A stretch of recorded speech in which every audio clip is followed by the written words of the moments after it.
Perfect. All right, welcome everybody. This is going to be the inaugural first NFT Operators Marketplace panel. Shout out to BTC Miami, Mo, North American Bitcoin Conference for this opportunity. Time is pretty limited, so we're just going to jump in real quick with, some introductions, backgrounds on some projects, and I'm going to hand it over to John to get us started. Hey, thanks so much, Colborn. It's a pleasure to be here. Hey, everybody. My name is John Crain. I'm the CEO of SuperRare. So SuperRare is an NFT marketplace focused exclusively on digital art. We launched in April 2018, and I'm very excited to be here. Thanks for having me. Awesome. Thank you. Duncan, you want to go ahead? Sure. Hey everyone, I'm Duncan Foster. Excited to be here.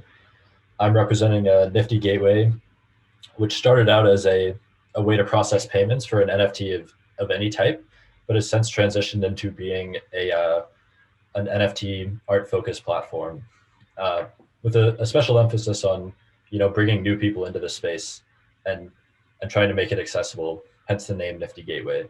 So, yeah, happy to be here. Super, thank you. Conlan. Hi guys, I'm Conlan Rios, CEO of Async Art, and we're a creator platform where creators can deconstruct their works into layers and then assign exclusive control over those layers to different collectors. So as you can see in the background here, this is a comic where the artist has given control over different characters in the comic for different poses, different colors, different dialogue bubbles. And so there's a community of people who own one art piece and collaborate on it. Amazing. And joining us live from inside virtual reality, we have Artur. Hello, hi everyone. Thanks for having me. I'm Artur. I'm founder and CEO of Somnium Space. We're a virtual reality platform where the economy and ownership, everything is running on Ethereum blockchain, and people visualize everything from art, as you can see, to avatars, build their houses, galleries, and whatever they actually imagine to build. So happy to be here. Super. And the wonderful, lovely Megan Kaspar.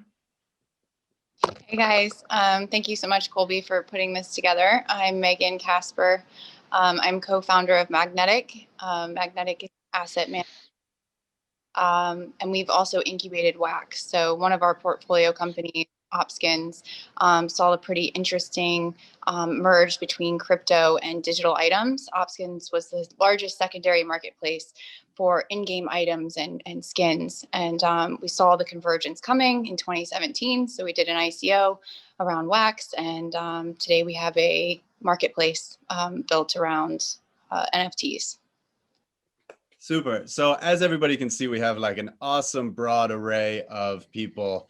I think I'll probably just go through and ask you each a little more specific question about your project. So I'm going to start, again with John, because, SuperRare was a large part of the reason of why I got into this space to begin with. I started, my collecting there, and I know you guys have been around since 2018. Is that right? Correct. Yeah. And, I remember those early days very fondly, picking up some wonderful art pieces, 20 bucks, 50 bucks. It's all totally, completely changed since then. I think, I've been able to accumulate something like 500 NFTs on your platform. So I don't know really where to begin. It was just a beautiful aesthetic that I was attracted to. So kind of maybe what were the genesis of your ideas and kind of the people in the beginning, and what was the initial thought that you had in kind of forming SuperRare?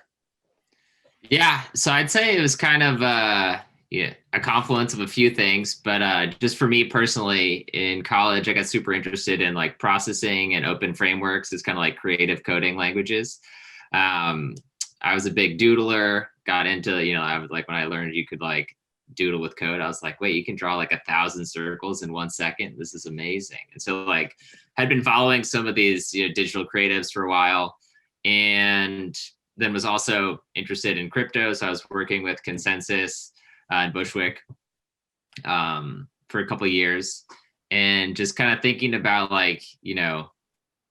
what was Ethereum really good at? What is it not good at? Like where could I add value? And just one of the things that I always felt like, as somebody who was interested in digital art, I felt like digital art was just this small subset of contemporary art, and really a lot of the interesting art that we were seeing, or the stuff that I was fascinated with, was all kind of natively digital, interesting stuff happening in VR, AR, and just felt like there was an opportunity to kind of build a fun and engaging product around collecting digital art, and kind of like bring digital art from sort of like a small subset of what people think of as contemporary art to kind of what the main focus. And so that was really sort of my backdrop and what I was thinking about when we launched SuperRare. Awesome. I'm gonna jump from here to Duncan and Niftygateway, and as I recall, I was there at the first drop. Do you remember who was the first three artists? Yeah, of course I do. It was Michael Kagan, Chris Cyborg, and was it the Boombox? Yeah, Lila Werko, yeah. So we ended up with one of those boomboxes, and I would love to hear again a little bit about your story. I think like how you came to meet Gemini and the Winklevoss, and kind of some of the novel mechanics that you experimented with. Yeah, it'd be super interesting to hear about. Well, I think a lot of what Niftygateway is today was informed by the experience of the company and what Griffin and I did before the current marketplace launched. So Niftygateway, when we started with a very simple idea, and our concept was just, hey, it's still really, we think NFTs are incredibly cool, and we're obsessed with them, and so are a lot of other people, but it's still really difficult for a newbie to get involved, and it's still really hard for someone. Even if they find the concept appealing, it's hard for them to make a purchase, because the cryptocurrency user experience can be overwhelming for new people. So we started off just very simply, and all we aimed to build was a product that let people buy NFTs with a credit card, which right now it sounds kind of obvious, like why wasn't that there already? But there are a lot of tech hurdles, and we were not even art focused at first. The first integration we released was for Gods Unchained, and that was actually where most of our traction came from. And then Axie Infinity took a chance on us and let us power their pre-sale. And essentially that early traction is what got us into Boost VC, and then got us in touch with the Winklevoss twins. And we thought that there would be an opportunity to build sort of a broader experience that wasn't only focused on buying, but we knew that there were going to be really difficult aspects of that, most importantly custody, and we didn't want to build a custody product unless we had people who really knew what they were doing. So the Winklevoss twins, I think, were also really excited about NFTs, and they said, hey, what if we'll acquire you guys and you can build out Niftygateway sort of under the Gemini umbrella, and you'll have access to all of our technology. And because of that, we saw a huge opportunity, because Gemini custody tech is the best in the world, and that enabled us to build Niftygateway as you see it today, which abstracts even more away from the process. You can sign up, you can buy with a credit card, and then we're a centralized NFT exchange. So everything is stored inside Gemini's wallet, which makes it just a very simple process to onboard and very simple to get started. As a part of that, we thought, it makes a lot of sense, because we're all about accessibility and ease of signing up. We should try and target people who have audiences that they can convert into NFT collectors.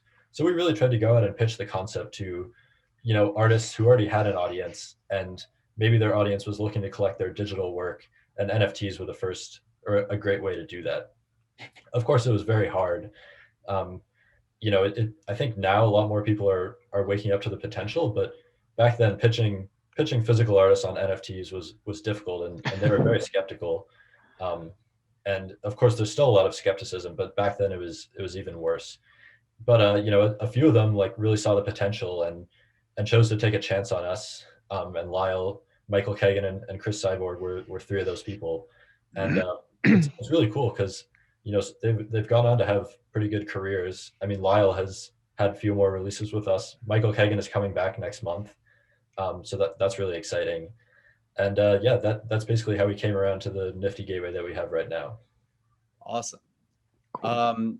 And then Conlan, man, when I first found async art, it was like this, what you just conceptually in the way you've been able to innovate around programmable art and bringing like community ownership to a specific art piece, I think is incredibly profound and underrated. I remember, winning my first master and being like, this is just the most beautiful piece of art that I've seen, and I really cherish that. So I would love to hear just about, conceptually how this idea came to you, kind of maybe even what it's like on the back end and programming these things, and also maybe some of like the, the challenges and how you were able to, go gasless for day and night cycles and such. And yeah, whatever you care to share would be wonderful. Yeah, absolutely. So my background is in game and mobile development. So that was kind of like a recurring thread throughout my, adventure into the space. I'm a big digital art collector. I'm a bit adverse to physical possessions, so like digital art just makes sense. But as I was collecting a lot of digital art, it made me think like, hey, like, is there more that we can do with this? What can the digital medium do that the physical can't? And so, that's where the game player aspect came in. It's like, okay, what can the viewer do? What can this technology allow the viewer to do? So that's where the concept of, all right, well, what if you could reach into this digital painting and now control part of it and become part of the art piece yourself?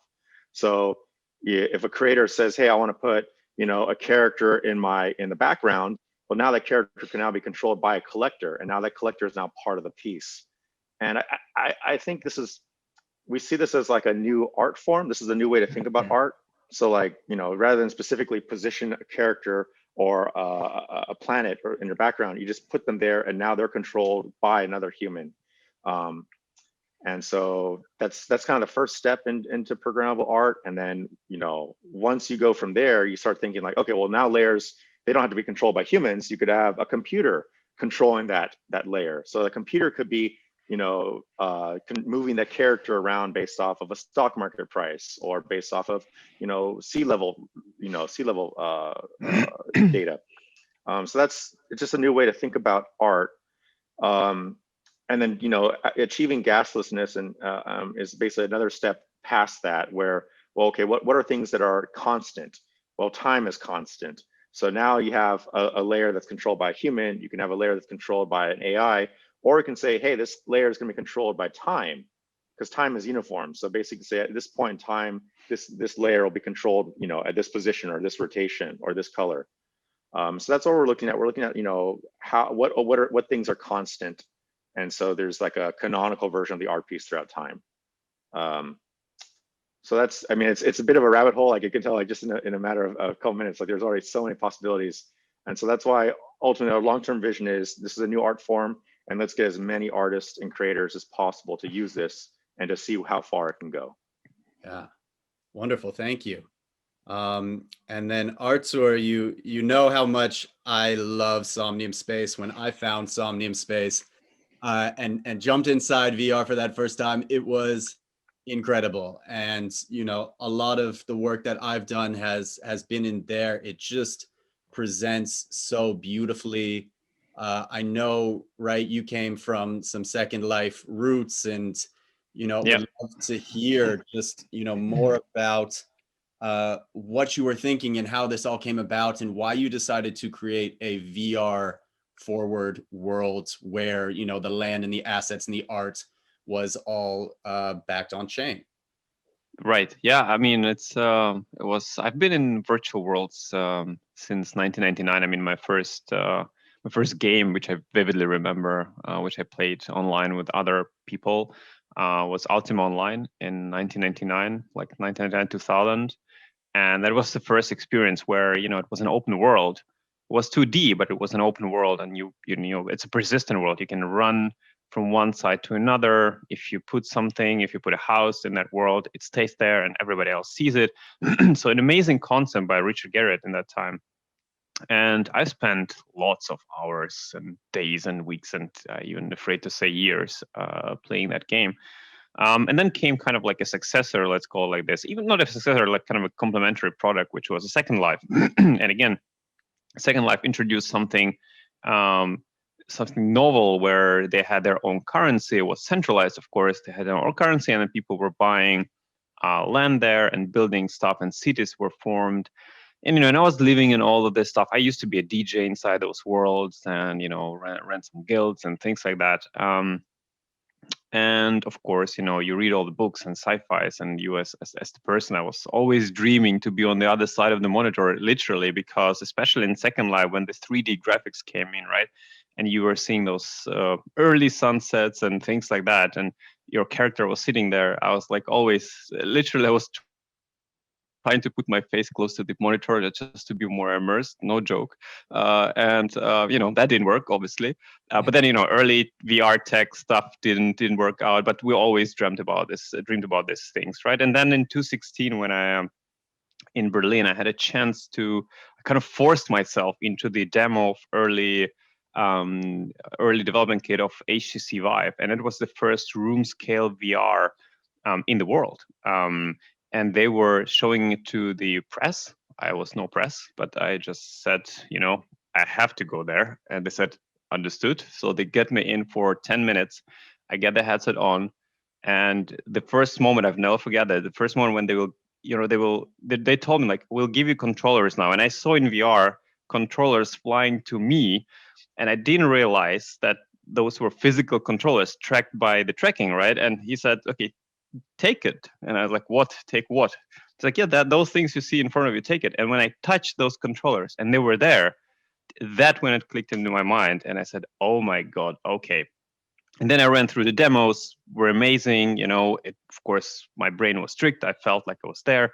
And at that moment, I just knew that VR is the next thing which people will be spending time. Like at that time, I just left the demo and I said to the guy, I'm absolutely sure that within 5-7 years, majority of population will have a VR headset next to the mobile phone on that table, and they will be spending some time a day in VR. So that was the moment where I literally started to think about it. And then, of course, when I knew that it's possible, the technology is here, and it costed only $900, which was not that expensive. And of course, I realized it will become even cheaper. I knew that all the possibilities which I was dreaming about playing the Ultima Online in Second Life were suddenly real, and you were able to do it. So I started to research, like, who's working on what, and I didn't find anything compelling. And the buck in my head was so heavy that I just had to start the company and do it, because there was no one. And of course, just to your question, like why blockchain, I guess we'll come back to that, but there are several pillars which are important. Knowing what happened to Ultima Online and to Second Life, decentralization of economy inside the world is super important. And of course, the world without economy will not work in the long-lasting, let's say, period. So that was one of the reasons why we adapted blockchain in 2018, and yeah, that's how Somnium has been started. Wonderful. And it's actually a really nice transition, I think, to Megan and Wax, because I know, the genesis of op skins was, right, the trading of Counter-Strike Go skins. And in a game like this, you have players all over the world, right? It's very difficult for, a US individual to buy something in China and vice versa. So, I was with you there in the beginning, and this was kind of one of the ideas that really sparked my imagination and made sense. So I'd love to hear just really about also, the genesis of Wax, kind of the movement into a collectibles market. And I know you're also doing, a lot of work in the DeFi space, and kind of how you see NFTs continuing to grow into the space. Yeah, it's quite a bit, but we'll try to touch on all of it. So at Magnetic, we're big proponents of Ethereum. We were the second largest investors in the crowd sale in 2014. And one of our team members at Magnetic is one of the original developers over at Ethereum. So we had a lot of insight on the chain, what it could do and what it couldn't do. And when we decided to disrupt the market that we cornered with the digital items on OpSkin, we saw, we need to be able to give low to zero cost transaction fees for the transactions that will be occurring on the chain. And we also need to be able to give fast transactions, but also ownership of those items. So our customers particularly care about the ownership of the item, whereas they didn't have that before. They do want it now. And if you have the item stored in a centralized server, you know, it's kind of like the idea in crypto that we have, it's not your keys, not your crypto. So, you know, if it's not stored on IPFS, doesn't really belong to you. So those were sort of the pillars of where we created and founded Wax from. But right now, like you said, we're doing quite a bit. We've launched a lot of the collectibles that we're doing are very different than the collectible art, right? Like the collectible art, the high price market art does really well on Ethereum because you can pay $5 to $15 for those transaction fees, no problem. But when you're buying small art cards or items below $5, you don't want to pay a $5 transaction fee. And I think that's really where we've been able to thrive with our customers in delivering that. And we're seeing a lot of like interoperability this year. That's really the trend and theme, I think, across all of crypto, this fantasy that like one chain will win them all for everything. I don't think that that'll happen. I think, you know, like with Polkadot and different chains integrating and tab operability, we're also finding ourselves doing the same thing. We've built a bridge now, so where our Wax token holders can participate with the decentralized finance ecosystem of Ethereum by converting their Wax into an ERC20. And then in return, they're getting the transaction fee, that the fee bases that are being collected, we're giving those back to the community. So Wax is as far as users, it has the most amount of users across the top 10 chains of Ethereum. Wax has more from all the NFT marketplaces. So there are a lot of fees being generated, and we're giving those fees back to our community members through this DeFi governance model. Awesome. So look, there's two, I think, core themes that I see across all of this, right? You guys are really giving a tremendous platform for any artist anywhere in the world to come on and experiment with something new, right? And there's a pretty much like a place in a pocket for whatever anybody wants to do. And just having that open access, I think is, yeah, it's really incredible and really special.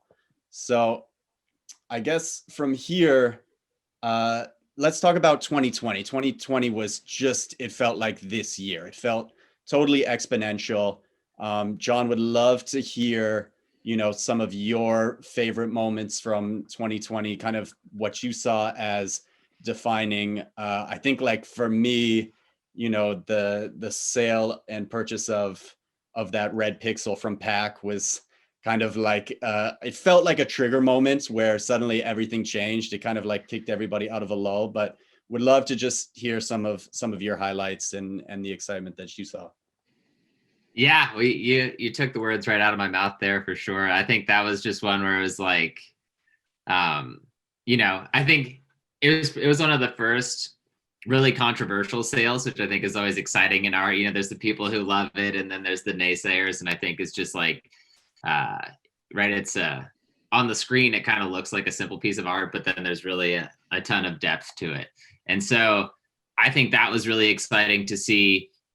We also saw, you know, some of the first big transactions in the secondary market, I think which was also kind of just shows like, you know, this market's been here, you know, or we've been working on SuperRare for, you know, going on 3 years, and it was kind of slow, steady growth. And really last year was kind of that exponential growth year, big uptick in secondary market transactions, and just also recognition, you know, from the more kind of like more established institutions, right? I feel a little bit like, you know, maybe last year was something like 2015 for Bitcoin, where there's like a lot of the people in the institutions are paying attention. You know, you have people like who work for Sotheby's or Christie's, like starting to collect art, starting to dabble. And so I think, you know, it lends a lot of, or, kind of just points towards 2021 as well, right? I think, we kind of just, are just starting to see the market heat up. And so it's just super exciting. Wonderful.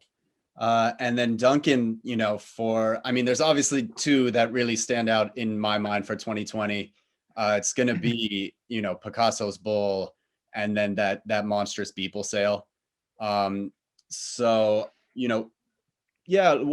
for you were the big highlights? I know you've seen just tremendous uptake in awesome monthly volumes, but kind of like wind us through the year and point to some of those kind of key moments. Well, I think the biggest one for me was we actually relaunched Niftygateway 2.0 in 2020. So that was a big moment. And I remember we launched it right as the pandemic really hit, which was kind of a crazy moment for us because we were all sitting there and we were wondering if we should really launch a product when it seemed like all anyone could talk about was COVID. But we decided to just stick with the plan and go ahead. And I'm really happy we did because as you've talked about, 2020 was a great year for NFTs and crypto art. And, we probably should have launched earlier. But yeah, I think you're right. The Picasso's Bowl was totally mind blowing for us. Trevor had done a great job, hyping up that collection, getting people really, really excited. And then when it finally happened, I think we were anticipating that it would be big, but we had no idea what sort of bidding war would happen. And it was definitely really exciting for us to sit there and watch that. Also a little intimidating because, we felt like, boy, it seems like everyone's getting more serious. Now we have to operate at a more professional level because, there's real money that's starting to like be spent on NFTs on our platform, which was really exciting. And then I think we felt the same way with the Beeple sale. And I honestly think that the Beeple sale will, we might look back at that as a turning point in the history of Niftygateway and like crypto art on our platform, where it seemed like a lot of people who I talk to now reference that sale. And that was definitely an aha moment where they really saw what was possible. And so that's really cool to see.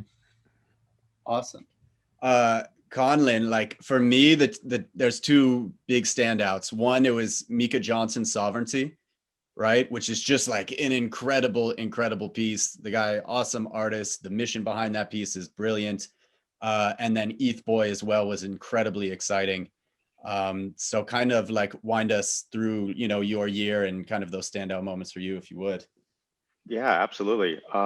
So we launched in February of last year. So 2020 was just the fact that we were able to just come into our own and see the platform, take some momentum was pretty amazing. I remember when we first launched, we did this collaboration piece, and I remember the night before thinking like, if an artist even sells something for $100 tomorrow, I'm going to be really blown away. And I woke up at like 5 a.m. and there was already a bid notification for well above that, and I was like, oh, this is different. So just seeing the platform grow, really, just seeing, I think the biggest thing for me is just seeing how repeat creators who they do a couple pieces, and now you can start to see them like really start to refine their approach with programmable art. And I think to your point, like with the Mika Johnson piece and ETH Boy with Trevor and a lot of money, those are like the culmination of like they're utilizing every aspect of the platform. So with Mika Johnson's Sovereignty piece, it's a time sensitive, the background changes with the day and night, the doors opening up over the course of 11 years. The astronaut has a human controlled layer. It just uses all the pieces to their full degree. With ETH Boy, you have the background layer changing with the price of Ether. You have the butterfly changing with the price of Bitcoin. You have a layer which changes Vitalik's expression, which was gifted to Vitalik Buterin's address himself. He hasn't used it yet, but watching the piece every day, if the sunglasses go on, we know that Vitalik himself logged in and used it. How cool is that? When there's a painting on your wall, you look up and you're like, a celebrity might come in and change it. So I think those two pieces were really just earth-shattering, not for just the sales, but just the expertise and how people are starting to use the platform.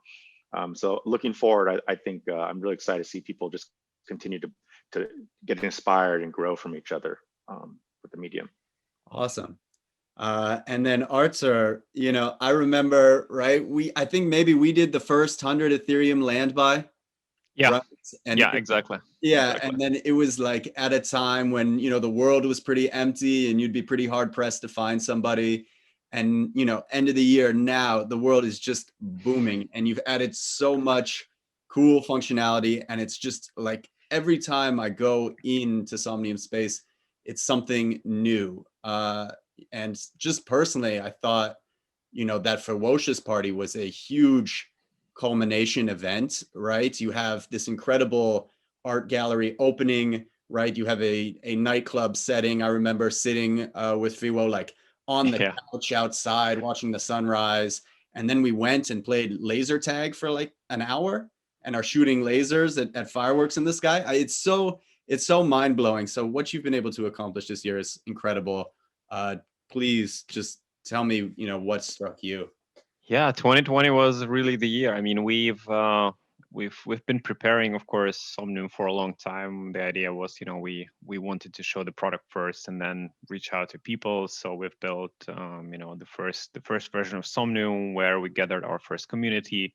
And in 2019 we ran the first land sale, which was quite a success, and we attracted some new users.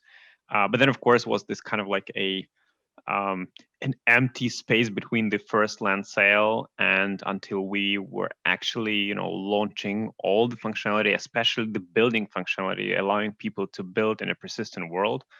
And then once we launched it on 20th of February, it's just opened a Pandora box of creativity, right? And people started to, people realized at that time what actually the potential is. And I remember vividly people just, because before that it was quiet and we were really hard at work, making sure that we have infrastructure and all the tools like Builder and stuff and integration of all the blockchain items. And when we launched, even people who were our fans, they were just blown away. They were like, "Oh my god, I can do all of that right now, all of this cool stuff." And people started to build. And I vividly remember when the world was half empty or almost empty, and then new builds were coming up every day. And just progression to see how people were, just some people just put the block on their land parcel, and then they put a billboard, and then they started to build a house, and then the gallery came out, right? And just seeing this come out, and we had a guy who decided to make a record, and he stayed 12 hours in a row in Somnium. So he was just wearing VR headset and he was walking around the build. And it was in the beginning, like I think it was few weeks after we allowed people to build. And already at that time, he didn't even manage to go all over all the builds, to visit all the builds in 12 hours. So the world is huge.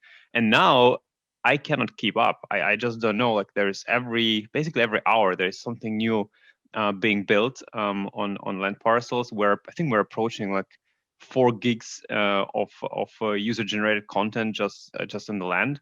And of course, we went on a killing spree in terms of features. So we've added tons of features, starting with 360 NFT art, to of course all the NFT integrations and avatars on blockchain and stuff like that. But yeah, for me, I think the main part is to see how people can use the tools, because I'm a use case junkie. So if something has a use case, I'm all in on that. And we want to provide the best use case for people who collect art, or for people who want to do their own show, or the party, like the Niftygateway and Ferocious drop party. That was amazing. It was amazing for me, to have this full-blown experience with the live music and an interview with Fivo and everything. So that is amazing. And the first sale, and then the Mocha went up as the building. Amazing builds, amazing art pieces, and that was just incredible. The incredible year. Yeah, it really was. Megan, I remember collecting Garbage Pail Kids cards like as a kid and having them and loving them. And it was like at a time of Mad Comics, and I see this space for collectibles and trading cards just absolutely exploding. I think there's a tremendous untapped market for gaming assets as well, right? Mhm. So I would love, for you to share, some of the highlights from 2020 and kind of how you see, these different places starting to gain adoption and the types of companies that you're working with to bring more of these assets online. Yeah, of course. 2020 was great for Wax. A lot of really big brand partnerships, like you said, Tops, starting with Garbage Pail Kids, and that was sort of the beginning of us ramping up, doing tokenized real world consumer products, and that's always been sort of the overall and overarching goal long term. So it's really exciting to see that has the beginning of that has spawned a lot of success. And then doing our first partnership with an artist, Dead Mouse, was really exciting. So we have a lot of things in the works that we're tying real world assets and physical or assets that maybe are not physical to NFTs, and doing all of this sort of in alignment with where we see augmented reality. And Google glasses are coming out in 2 years, and I really think that this mobile phone that we carry around is going to move up to our eyes, and in that NFTs are the use cases there in that world for NFTs are going to be huge. Consumer products are really what we're focused on there. So and right now we're really excited because we have a lot of very large publicly traded companies and brands that are desperately trying to do this with us. So it's just, getting enough manpower and people involved, and it's super exciting. Awesome. Okay, you guys, we got a couple minutes left. So I think real quick, let's just hit like one thing you're super excited about for 2021, and then let everybody know where they can find you. Right? So go ahead, John. Right, 2021. I think we got some really fun AR experiments in the works, and so very excited to share that with everybody. So pay attention, and you can find me on Twitter, SuperRare John, and Twitter handle SuperRare. So awesome, go for it, Duncan.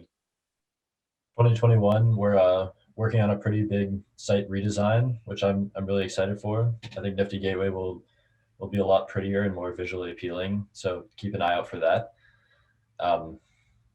Yeah. Where can people find you? Twitter, DC Cockfoster. That's my Twitter handle. Best way to find me. Awesome. Conlan? So for this year, expect to see more displays for how you can enjoy your async art, and expect more basically ways for creators to get into the platform and to start creating.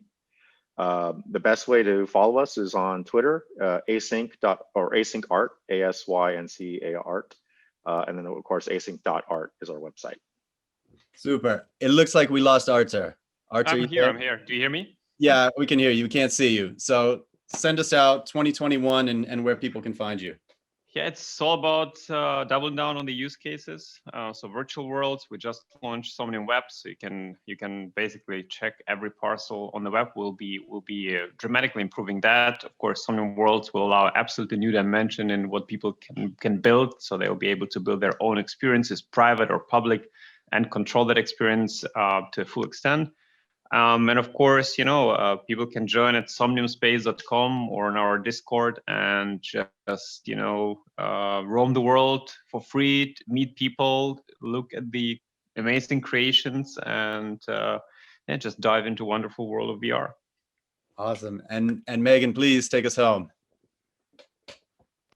I think 2021 is going to bring a lot of really great user interfaces and user experience platforms across the Wax blockchain. And the best place to find me, I guess, would be on Twitter, Megan Kaspar.